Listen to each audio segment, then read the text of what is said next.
Bienvenido a esta sesión. Soy José Carlos Redondo Almedilla y voy a hablar del autor angloamericano Christopher Isherwood y de la India y de cómo este autor evolucionó desde una indiofobia a una indiafilia.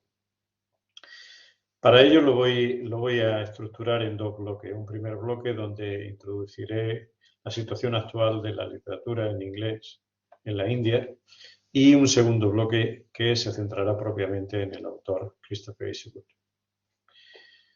Hablar de la India en nuestro tiempo es hablar de un país de casi 1.400 millones de habitantes, un país donde las proporciones se pierden y donde cuantificar es a veces una aventura insondable. Esto mismo, aplicado a la creación artística y a la literatura, lo evidencia aún más. Si nos situamos en una perspectiva occidental y obviamos toda la enorme tradición artística y cultural anterior a la colonización occidental, lo cual ciertamente no deja de ser una barbaridad, podemos recurrir a autores occidentales que también ambientaron su producción o parte de ella en la India. Así nos vienen a la memoria autores como Foster, como Kipling, como Salgari, como Lapierre y Collins, como Javier Moro o como Christian Petit. Pero, sin lugar a dudas, es recientemente cuando la literatura india escrita en inglés, pues digamos, o podemos decir que se ha constituido en un fenómeno editorial. Fue a finales de los años 90 cuando las editoriales inglesas y norteamericanas comenzaron a fijar su atención en jóvenes autores de raíces indias que traían a Occidente un mundo exótico, un mundo desconocido, un mundo claramente marcado por los clanes familiares, aunque también hay que decirlo, hoy en día la situación ha variado, ¿no? Y ya estos escritores que empezaron mostrando esta situación de la India, hoy en día muchos de ellos tienen una carrera definida, consolidan una literatura propia y se alejan de estos exoticismos atrayentes o estas ensoñaciones, estas etnicidades iniciales. Hoy en día nos encontramos con una India occidentalizada y su reflejo que a veces nos trae a colación a lo que ocurrió en Sudamérica hace ya un tiempo, en la segunda mitad del siglo XX. Y no en vano, no son pocos los que han hecho confluir el boom latinoamericano de los años 60 y 70 con el boom indio que se inició en los años 90. Así pues, Si 100 años de soledad de García Márquez era el referente indiscutible para el boom latinoamericano y el realismo mágico, Hijos de la Medianoche de Salman Rushdie iba a ser su equivalente en la literatura anglo-india. El éxito de esta obra, el éxito de Hijos de la Medianoche, propició la difusión internacional de la literatura anglo-india y el propio Jorge Herralde llegó a afirmar, quizá exageradamente, que era el fenómeno literario más interesante desde el boom latinoamericano. Llegarían así autores como Arundhati Roy, Vikram Seth, Aravind Adiga, Jhumpa Lahiri, que llegaría a ser ganadora del Pulitzer, o Mónica Ali. Y todo eso dejando a un lado a Naipaul, que había sido premio Nobel en 2001, un autor de origen indio, pero que había nacido en Trinidad y Tobago.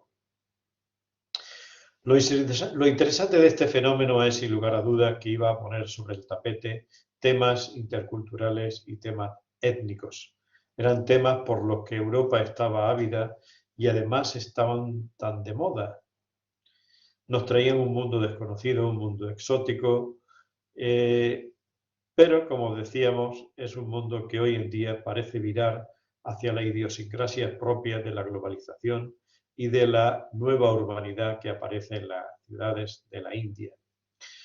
Todo ello sin ignorar que la India es un poder económico, sin lugar a dudas, y que las nuevas creaciones ya se alejan de esta especie de imaginario turístico y exótico que proyectaba anteriores versiones literarias. Es una literatura caracterizada por el sentido del hogar, de la diáspora y de los dilemas de identidad. Así, por ejemplo, el tema de la migración es la migración caracterizada por la búsqueda de mejoras materiales hacia Occidente, es otro de los temas. Todo esto me hizo reflexionar sobre Isherwood y sobre el hecho de que, a pesar de que pudiéramos decir que hoy en nuestro tiempo es algo muy patente, el hecho migratorio, la mejora de calidad de vida, pero también hubo ya autores occidentales que hicieron justo lo contrario. Eran autores occidentales que iniciaron su particular migración y su particular diáspora hacia Oriente en búsqueda de nuevos caminos. Y no ya tanto de mejoras materiales como de mejoras espirituales o de mejoras del conocimiento. Este es el caso singular que nos trae hoy aquí, el caso de Christopher Isherwood. Vamos pues a hablar de Christopher Isherwood. Este autor, Isherwood, es un autor que muchos conocen gracias a sus famosas Berlin Stories, las historias de Berlín. Para otros es un autor que no le llega de manera directa, pero que conocen de manera indirecta gracias a la película Cabaret. De las Berlin Stories surgió una obra de teatro de Van Dritten titulada I Am a Camera, y esta obra de teatro daría lugar al musical Cabaret, y del musical Cabaret surgiría la película homónima, dirigida por Bob Fosse y que describe ese ambiente de la República de Weimar, ese ambiente marcado por la, pudiéramos decir, creatividad, decaimiento, esa mezcla de fermento entre lo social, político que declina y lo artístico, creativo que culmina. Eran los años de la República de Weimar, los años del ascenso del nazismo, unos años que, sobre todo los años de la República de Weimar, estaban marcados por esa creatividad. Recordemos que son los años de la Neue Sachlichkeit, de la nueva objetividad. Son los años del expresionismo y del cine expresionista alemán. Recordamos a Murnau, a Fritz Lang y a tantos grandes escritores. Son los años de la relatividad, de la teoría de la relatividad. Son los años de los premios Nobel de física en Alemania, un sinnúmero de premios Nobel de física. Y son los años de la escuela Bauhaus, de una creatividad artística fuera de lugar en Alemania. Y es el ambiente que se encuentra ahí, un ambiente riquísimo y que va a describir en la Berlin. Pues bien, es gracias a estas obras que Isherwood sería famoso. Sin embargo, Isherwood es más que eso. Sabemos que Isherwood nace en Inglaterra, nace en 1904, en una familia de clase media alta, y que su padre muere en combate en Ypres, en Francia, en la Primera Guerra Mundial. Este hecho le marcaría definitivamente a él y a toda una generación de británicos que quedaron sin padre. Y bueno, pues podemos decir que le crearía un trauma y un conflicto esta ausencia de imagen del padre. Después, Isherwood continuaría su educación en Repton, iría también a la Universidad de Cambridge, y en Cambridge pudiéramos decir que no fue del todo un ejemplo a seguir, ¿no? Porque dejó los estudios, no le satisfacía la educación universitaria y decidió buscar su propio camino en el seno de la escritura.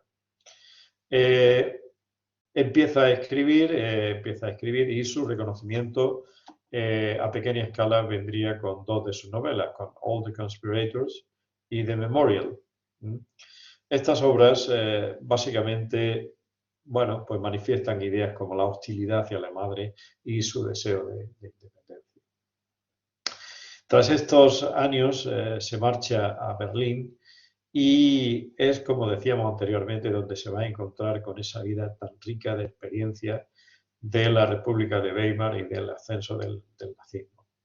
Es cuando escribe Mr. Norris Changes Trains, y obra que aparece en Estados Unidos con el título de The Last of Mr. Norris y Goodbye to Berlin. Estas dos obras componen lo que se ha llamado las Berlin Stories, las historias de Berlín. Sin lugar a dudas, serían las obras que le harían famoso, las obras que le lanzarían definitivamente como escritor consolidado, y son obras que muestran toda una galería de personajes representativos de una época donde aparecen desde expatriados británicos viviendo en Berlín hasta personajes típicamente berlineses que llevan una existencia un tanto desalineado y poco convencional dentro de la supuesta convencionalidad de la vida diaria. Los años de Berlín le permitirían explorar libremente su propia naturaleza humana y sexual y le posibilitarían entrar en contacto con el cine, con el drama expresionista alemán, le posibilitaría entrar en contacto con la vanguardia y con las nuevas teorías de la experimentación, como las propias del doctor Hirschfeld. Fue también durante estos años cuando escribe junto a Oden la obra The Ascent of F6, el ascenso al F6, una obra donde bueno, aparece esa visión de la crisis de la civilización occidental. Oden, que era católico, y Isherwood, que pertenecía a la tradición cuáquera protestante, van a confluir en esta obra, en la creación de la misma y en otras, por supuesto. Pero van a mostrar esa civilización en forma que ya no existe y que es una civilización enferma, una civilización marcada por el imperialismo, por la guerra, por el patriotismo, y que ellos desechan porque ellos ya empiezan a plantearse si se trata realmente de un problema del alma y del alma individual y si deben o no buscar nuevos caminos en la filosofía oriental.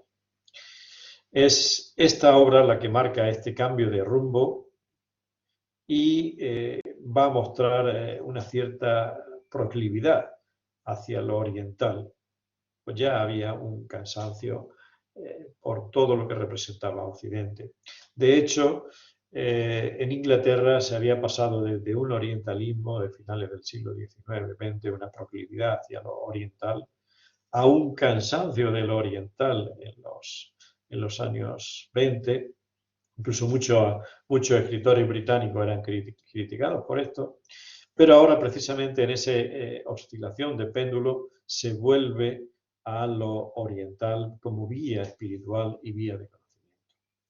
La Segunda Guerra Mundial hace que Isherwood se marche a Estados Unidos y se vuelva pacifista. Él se va a marchar a los Estados Unidos y Lehman y otros escritores van a ver un cambio de actitud. De hecho, otros compañeros intelectuales recriminarían a Isherwood y a Oden cómo se marchaban de Europa cuando precisamente ellos habían sido paradigmas en la defensa de la lucha contra el fascismo y ahora lo dejan todo y se va a Estados Unidos. Bien, en los Estados Unidos van a iniciar, sobre todo Isherwood, va a iniciar una nueva carrera, va a iniciar una carrera profesional, porque ahora va a trabajar en Hollywood, va a escribir guiones de cine y pudiéramos decir que produce poca literatura. Se encuentra allí con una tendencia por el pacifismo que ya había manifestado con anterioridad y un poco para resarcirse de ese débito por no estar en la guerra, en la Segunda Guerra Mundial, en los momentos clave, pues se hace objetor de conciencia y entra en el American Friends Service, obras que recogerá en Down There on a Visit. En California, él necesita reafirmarse con su recién encontrado pacifismo. Esta reafirmación va a venir de la mano de Gerald Heard, que ya era una persona famosa en Estados Unidos y que entra en contacto con Isherwood. Él le va a iniciar en la meditación, le va a explicar las aspiraciones principales de Vedanta, aspiraciones que estaban basadas en la escritura hindú o el Veda, y que le van a hacer a Isherwood llenar ese vacío espiritual que tenía. Isherwood ya hacía tiempo que había descartado el cristianismo y que buscaba un nuevo sentido a la vida. Además, el Vedanta no representa una sorpresa para Isherwood, pues venía de alguna manera a acomodar su pacifismo y su homosexualidad. La India va a representar la espiritualidad y América la materialidad. Y entre ambas, Isherwood va a intentar marcar un rumbo filosófico, un rumbo de conciliación de esos elementos espirituales y materiales de la existencia humana. Con posterioridad, Isherwood le pediría a Gerald Heath que le presentara a Swami Prabhavananda, al que era director de la Sociedad Vedanta del sur de California, y Isherwood llegaría a ser incondicional del Swami Prabhavananda, incluso llegándole a pedir que fuera su gurú y su consejero espiritual. Como curiosidad podemos decir que Isherwood también introdujo a Aldous Huxley en la propia industria cinematográfica de Hollywood y para que, digamos, trabajara profesionalmente en la escritura de guiones. Y también le introdujo en la sociedad Vedanta, es decir, actuó de padrino dual, por un lado al introducirle en la escritura de guiones en el mundo de Hollywood y también en todo lo que era la filosofía y el misticismo indio a través de la sociedad Vedanta. La sociedad Vedanta no solamente va a representar la India, sino que también va a representar todo el tipo de aspiraciones vacías que llegan a, digamos, satisfacerse de alguna manera en estos escritores e intelectuales como Huxley, Isherwood y tantos otros intelectuales que estaban en California en aquel momento. Recordemos que también se encuentra con Stravinsky, con el famoso Igor Stravinsky, y que de alguna manera tienen que hacer conjugar el ganarse la vida en esta industria decadente y superficial como era la industria del cine, y por otro lado, en el plano espiritual, se manifiestan claramente hacia una indiafilia y una proclividad por el conocimiento intelectual y filosófico del misticismo de la India. Esta no ha sido sino una breve sinopsis de la evolución de Isherwood, muy breve, porque estamos acotados por el tiempo, pero nos hace ver cómo todos estos intelectuales del periodo americano de Isherwood verán cómo la filosofía occidental era una filosofía basada en el conocimiento teórico y que acababa, es decir, iba de la teoría, pero acababa en la teoría, mientras que, a diferencia de lo que ocurría con la tradición india, se podía bajar al suelo y se podía, de alguna manera más tangible, tocar ese misticismo. Esta es la evolución de Isherwood. También decir que trascendería a posterior diría una enorme repercusión en toda la generación beat, en el movimiento pop y todas digamos, las secuelas que tuvo en el tema del flirteo con los psicotrópicos, pero no es este el caso de Isherwood. Isherwood se quedó en la indiafilia y en el misticismo indio. Pues bien, muchas gracias por su atención y espero que haya sido de su agrado.